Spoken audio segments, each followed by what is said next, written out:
Сколько уже контракт түзүп иштегениңерге? 22-жыл ноябрдан бери. 2 жылдан бери 5 миллион турабы? Турат. Кана ремонт? 19 айдан бери мына өзүңөр айтып атасыңар, кылынган иш менен бизге төлөнөт деп. Эмне ишке төлөнүш керек азыр? Автобусту батыра албай атабыз. Жаңарда камыш өзүп атат. Биякта котельный эч качан иштебеген, котельныйңар турат. Акыл үйрөтүп атасыңар.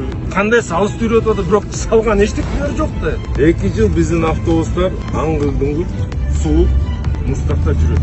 Эмнеге проектти ишке ашырбайсың?